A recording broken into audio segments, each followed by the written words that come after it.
What better way for a son and father to bond over than their mutual love for the Dallas Cowboys? Hi, I'm Michael Davis with my dad, Mack. We're a star-studded son and dad duo on the star-studded Cowboys Network, powered by Fans First Sports Network and Boom Broadcasting. And this is Dad and the Boys. Hey there, everyone. I'm Michael Davis with my dad, Mack. And you heard that intro, but it's the Dallas Cowboys trying to have their longest win streak of the year at 3 games when they play the Cincinnati Bengals this Monday. Now, thank you guys for bearing with us. It's weird, playing a Thursday game and needing to recap that, but also you don't play until Monday, so you're trying to, figure out how close you can get to the actual games. So it's been a weird schedule, obviously, for the Star-Studded Cowboys Network, but appreciate you guys bearing with us. But Dad, Cowboys-Bengals Monday night looks a lot better than it did a couple of weeks ago. The Bengals are 4-8. Cowboys are 5-7. Don't know a world where I would have seen the Cowboys having a better record than Cincinnati. You'd think Cincinnati would have turned it around by now.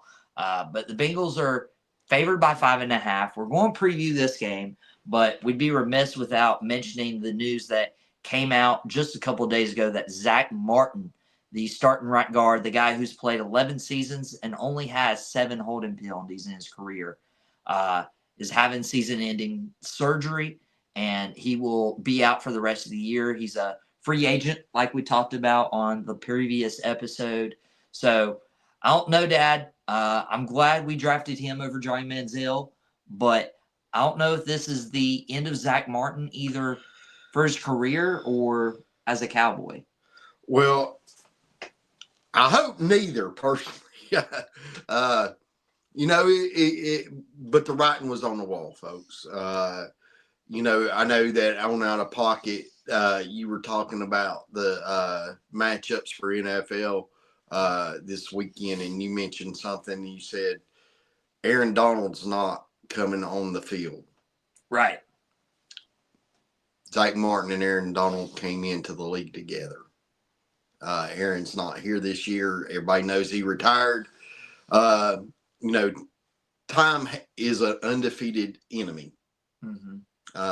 It is what a stellar career for the Senator. If this is the end of the line, my fear is, like so many of your childhood heroes, your guys that you've loved throughout their career, that he has played his last game in Dallas and he goes and plays somewhere else next year. Like Tyron Smith. Tyron did with the Jets. And that's like seeing Emmitt Smith in a Cardinals uniform. It isn't right. Now, I was okay seeing Joe Montana in a Kansas City Chiefs, by the way, because Joe Montana's the only 49er I've ever liked. So, I mean. Shout out Podcast Smitty right there. Podcast Smitty. He's the only 49er I've ever liked. And so, I mean, I was glad to see him leave that organization. So, I mean, it's a Hall of Fame career. 100%. Easy. I mean, should be a first ballot Hall of Fame career. 11 seasons, 7 holding penalties. That's not averaging 7 holding penalties a year. That is, throughout his career, he's averaged less than 1 holding penalty a season. That's wild. And I mean, he's a legitimate beast in the offensive line. I hope that he can come back, and I hope that he decides to stay in Dallas and play for the Cowboys. When he's healthy, he's still a beast. Problem is, this year he really had, and we saw the struggles, and I don't know necessarily whether it was Father Time or the fact that he was trying to fight through injuries throughout the entire year. And if you're playing injured, I know that we dogged our boy CeeDee Lamb the other day, but we got short memories too, folks. And CeeDee Lamb is playing with us serious shoulder injury to his AC joint, and And so, I mean, if your shoulder's not working correctly, it's kind of sometimes what seems like an easy catch can be a difficult one. And our apologies go out to CD Lamb over that because we know you are the man. You are a beast. I've said it before since I started my top 100 rankings in Starstruck episode. You've climbed 10 spots, my friend.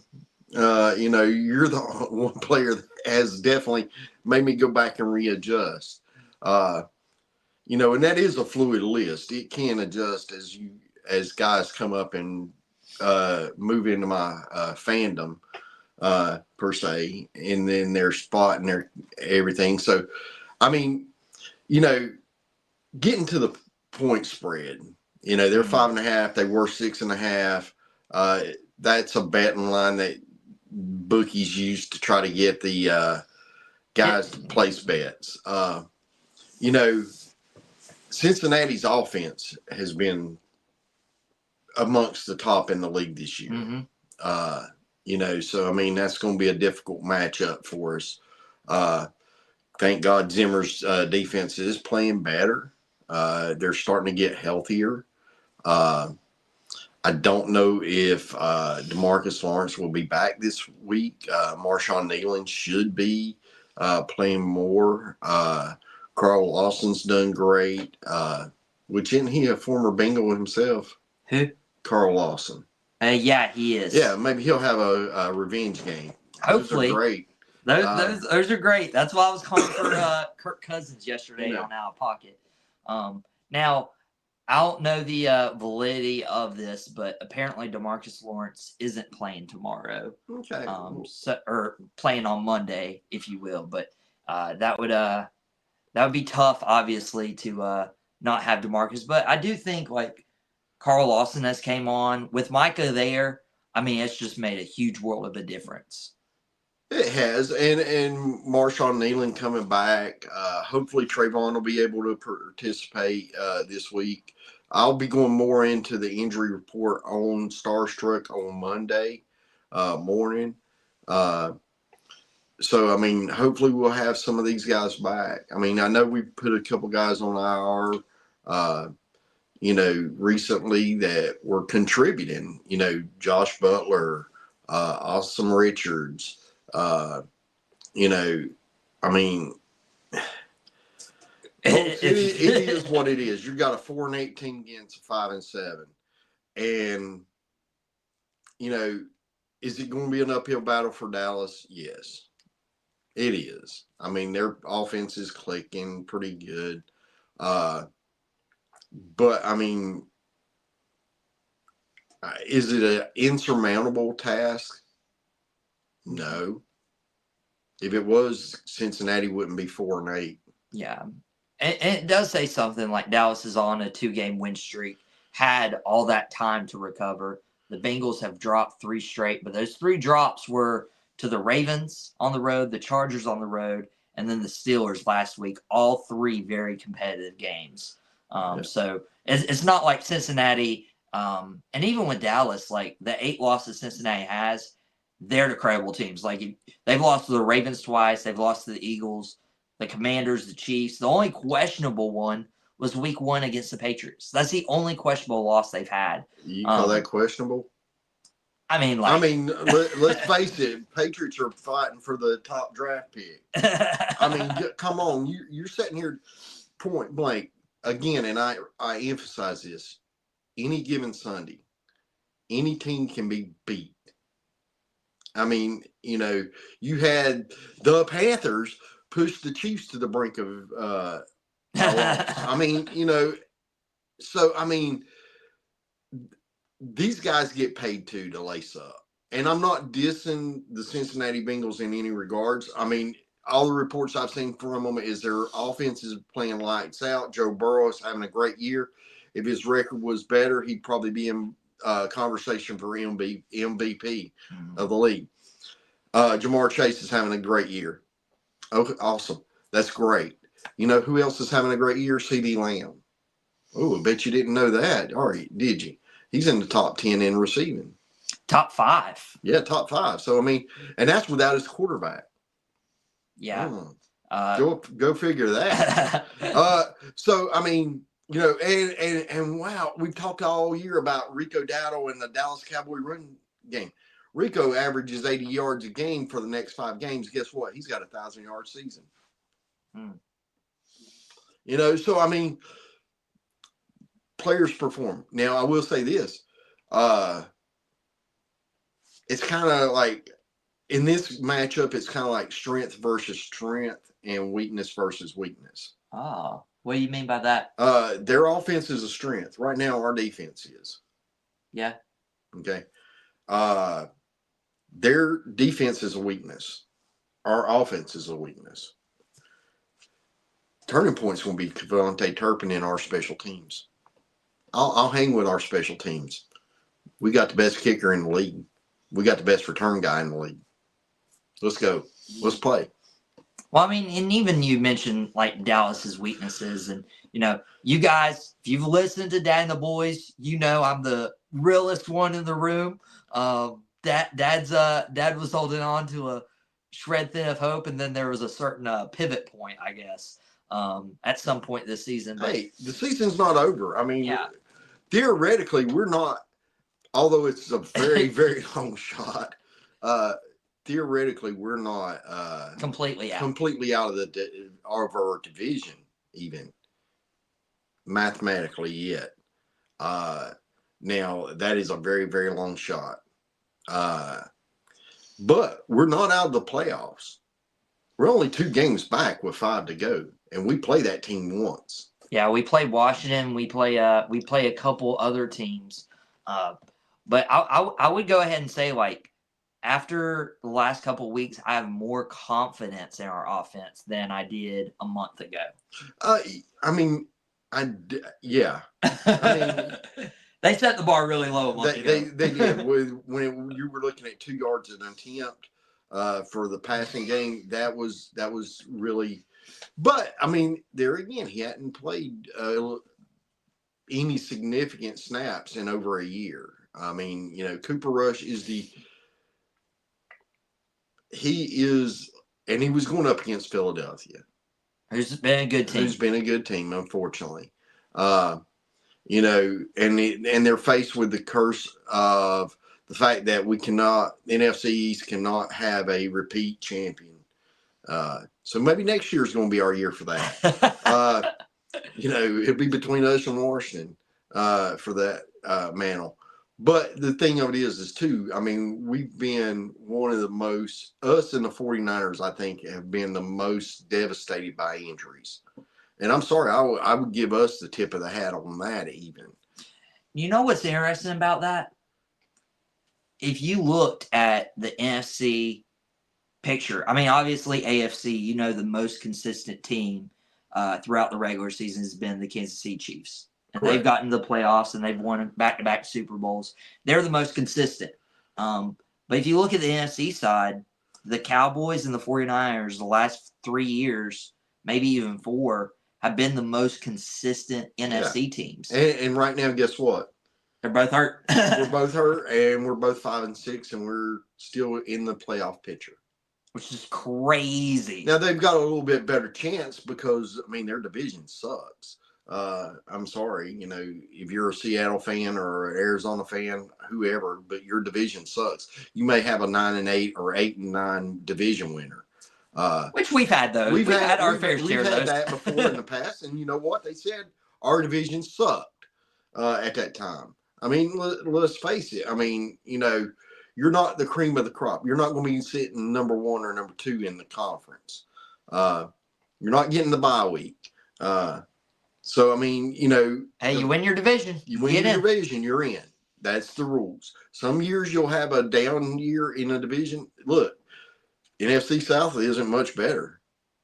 You know, with Tampa Bay and Atlanta. I mean, you know, they're struggling. I think 6-6 is their mark. So they're 1 game ahead of you, San Fran. I mean, NFC North is just still an all. You know, look, if we were in the NFC South, we'd be competing for the division title. You know, I mean, come on, at 5-6. Or 5-7, right? Think we can call Roger Goodell up and have a division realignment real quick? Well, I don't think so. And I wouldn't want to leave the NFC East. I love those rivalries. I love the rivalry with Washington and Philly and the Giants. Of course, the Cardinals left. They were in our division years and years ago, way before you were around. So I mean, it's one of those things that it is what it is year in and year out. But Dallas and San Fran both have faced significant injuries all year. Significant. I mean, in my opinion, I think Dallas has faced more significant injuries when you've got DeMarcus Lawrence, who's been out forever. You had All-Pro Deron Bland. You've had Trayvon Diggs out, who's an All-Pro. You've had you've had your starting quarterback, your franchise quarterback, highest paid player in the league out. You've had CD Lamb playing hurt. You've had Brandon Cooks out. You've had Jake Ferguson, Pro Bowl tight end out. You've had Zack Martin go down now for season-ending injury. You've had Tyler Smith out, and a Pro Bowl guard. You've had, see what I'm saying, All Pro and Pro Bowl, and that ain't even to mention the best player in the NFL, but hands down, Micah Parsons. There's been a lot of injuries. There's been a lot of injuries, and it seems like when we get somebody step up, whether it be Josh Butler that just comes out of nowhere and kind of solidifies the position that's struggling with injuries. Next thing you know, he's on IR. And that's the way it's been with Dallas. It wasn't down to number 3 defensive end. It was down to number 7. A guy that wasn't even on the roster come training camp. So, I mean, it's been that way throughout this year. It's been a curse. What else do you want to say? I don't. I want to avoid that topic. It depresses me. But winning back-to-back games feels really good. Winning a Thanksgiving game feels really good. We're not taking for Trav, but hopefully we see a third straight. This team needs it. Dak can't will himself to help save Mike McCarthy's job. So they're going to have to rely on Cooper, CD, and that offense to really rally and beat the Cincinnati Bengals and win, not only their second home game, but their back-to-back home games, a place they've struggled for much of the year up until that Thanksgiving game. But guys, we're going to take a quick commercial break, and when we come back, you know what time it is. It's that one-star matchup and our final score prediction next on Dad and the Boys.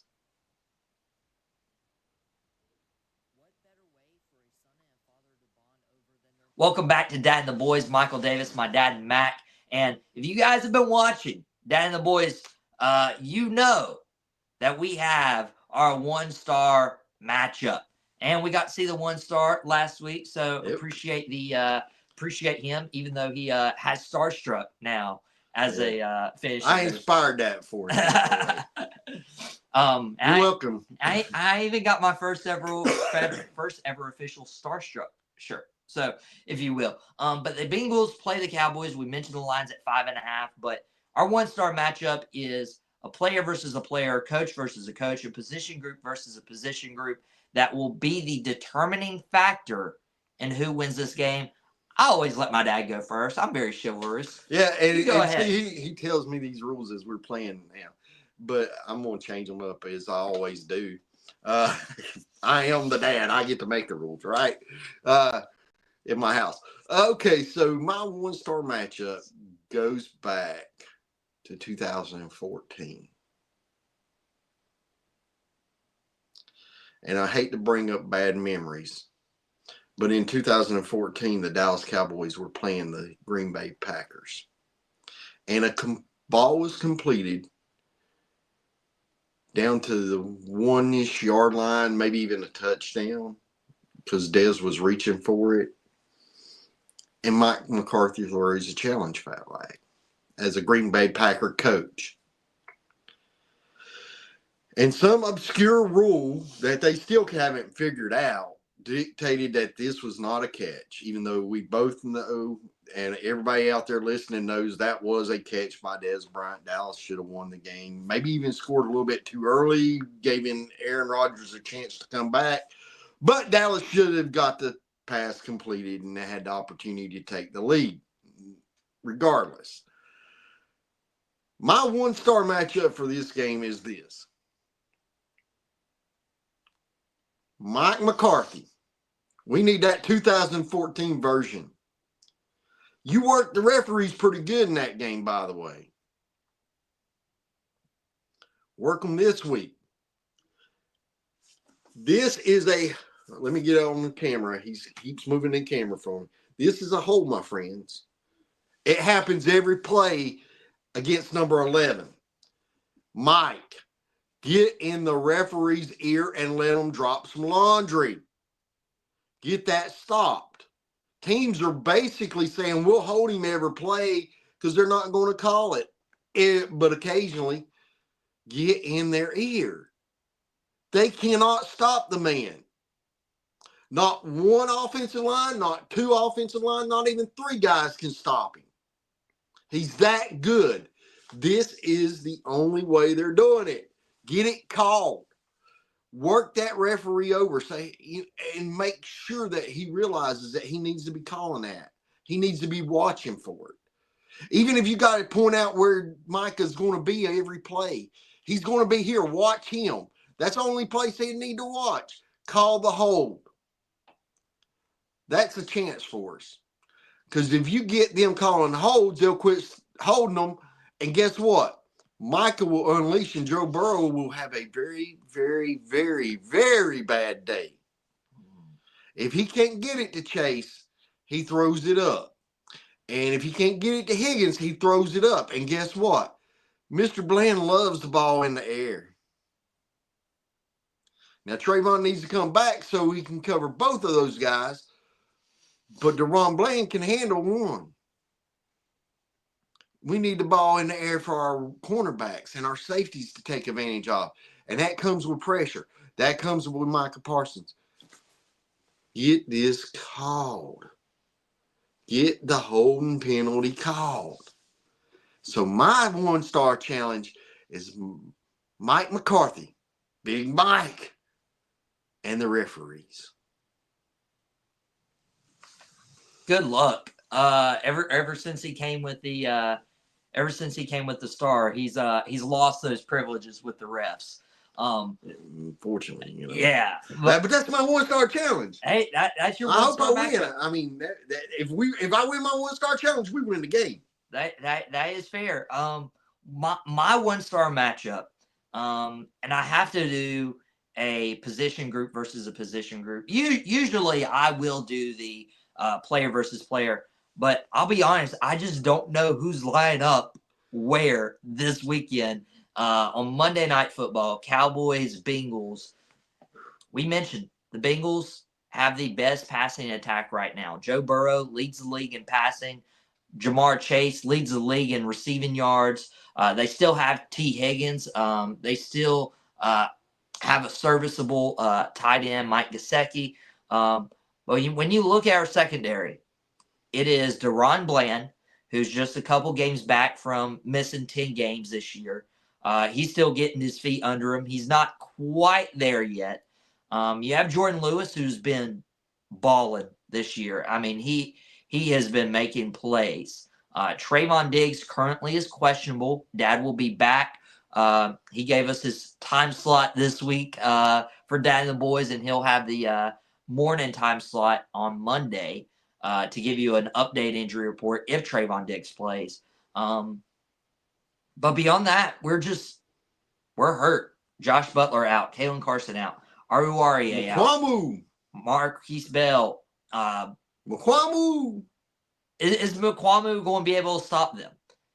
Is CJ Goodwin, our special teams guy, going to stop? Like Hall from the practice squad. I was about to say, Kamon Hall got brought up, and there were a couple other corners that were added. But we got please Diggs. Trayvon. Please, Trayvon. Diggs, I mean, just baby. Even if you can play 60% of the snaps, just play if you can. Play if you can. Again, if they do my 1-star matchup, if I win it, you don't even need Trayvon because he ain't gonna have a chance to throw the ball. Hey, don't say that. I want Trayvon. I want Trayvon on the I field. know I want Trayvon too, but he ain't gonna get the chance to throw the ball. Mack will be back there when he gets the ball. But it is a it's got to be stopping the pass again. That's their strength. And then of course, Dad mentioned like getting pressure up front will be very helpful with Odigizua, Mozzie Smith, Carl Lawson, Micah Parsons, Marshawn Nealon. Those are guys you need to watch out for. But corners, you're going to have to hold. Don't hold, but you got to keep them. Keep them stopped. You forgot, even though he's questionable right now, you forgot the man, number 13. Overshown. I'm hoping Overshown plays. But I can't pick the whole defense. I'm not trying to change the rules on my 1-star matchup. Overshown and Parsons and Lawson. Just bring it on, baby, and Golston. Bring that pressure. Diggy Zua. Get them, boys. Sick them, boys. Sick them. And that will lead to our final score prediction. Again, something I let my dad go first. Dogs don't like cats. It's sick them, boys. Sick them. It's a 5.5 point favorite for Cincinnati this week. Monday Night Football. Dad, if you had to pick Bengals Cowboys, what's your final score prediction? Like I said, dogs don't like cats. Sick them, boys. Sick them. Dallas by 1. He's got Dallas by 1.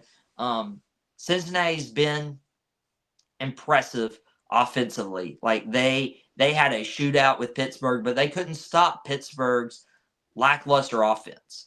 That's a little bit concerning for me. Yes, Cincinnati's had a really tough schedule. And Dallas, the last week, they had division rivals, which helps because Mike McCarthy has a familiarity with Dan Quinn. Mike McCarthy has a familiarity with the Giants. So for me, it's a coin flip. But I will take Dallas's momentum over Cincinnati's slump. And I think that's very, very important. Plus, Dallas having a little bit extra rest, hopefully can allow Trayvon to be back, can allow Overshown Folks, to play. What does this look like? A Christmas tree. He's wanting Christmas presents. He knows I told him we was doing his Christmas shopping later. Yeah. So what I'm going to do, I don't expect Jake Ferguson to play. But Luke Schoonmaker, Brevin Spanford can be very Span forward, baby. Yes, sir. He needs more plays. And we're using Cooks. Turpin's getting a little more involved in this offense. Actually, you know what? What? Jake Ferguson cleared concussion protocol. He's been healthy in the last few practices. That would be good. He's coming back this week. But Brevin Spanford, don't forget. That's hopeful for Jake. But whether Jake plays or not, I'm going to go Dallas. And I'm going to go Dallas by 2. You going Dallas by 1. I'm going Dallas by 2. Cincinnati's played these close games. Dallas plays some close games too. I think it's going to be the Cowboys by 2. I don't know if that's a Aubrey field goal. I don't know if the Bengals kicker misses a field goal, but I'm taking Dallas by 2. But that's it for Dad and the boys. For Michael Davis, my dad, Mack, thank you for watching a special Saturday episode of Dad and the Boys, taking over his time slot. But he's getting a Monday morning time slot. So when you guys wake up, we will have that available and ready for you in wake of the Cowboys-Bengals game on Monday. But guys, we'll let you return to regularly scheduled lives. Thank you for watching Dad and the Boys on the Star Studded Cowboys Network, powered by Fans First Sports Network and Boom Broadcasting. This has been Dad and the Boys. And remember, this is our first rodeo. We'll catch you here next time.